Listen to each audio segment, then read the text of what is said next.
सावन का महीना था। पूरे गांव में शिव भक्तों की हलचल और हर हर महादेव के जयकारे गूंज रहे थे।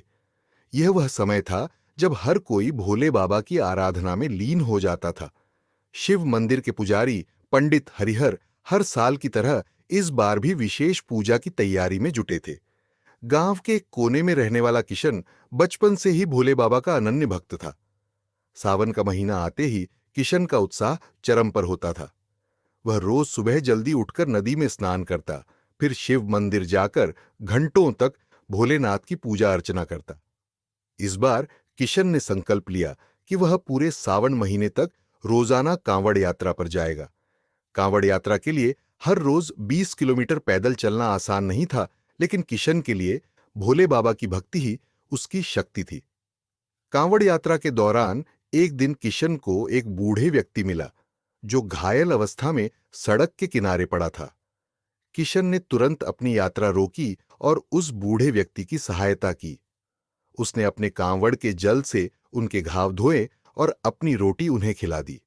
बूढ़े व्यक्ति ने उसे आशीर्वाद दिया और कहा, तुम्हारी भक्ति और दया से भोले बाबा अवश्य प्रसन्न होंगे। किशन ने अपनी यात्रा जारी रखी और अंततः शिव मंदिर पहुंचकर अपने संकल्प को पूरा किया। जैसे ही उसने जलाभिषेक किया, मंदिर के पुजारी ने बताया कि भोले बाबा का आशीर्वाद उसी को मिलता है जो निःस्वार्थ सेवा करता है। किशन को महसूस हुआ कि उसकी भक्ति का असली अर्थ न सिर्फ पूजा अर्चना में बल्कि दूसरों की सेवा में भी है।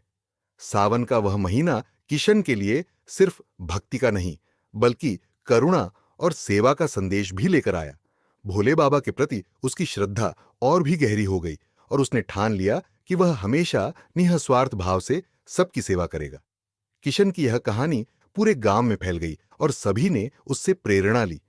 सावन का महीना अब सभी के लिए भक्ति और सेवा का प्रतीक बन गया। हर कोई भोले बाबा की महिमा का गुणगान करता और उनकी भक्ति में लीन हो जाता।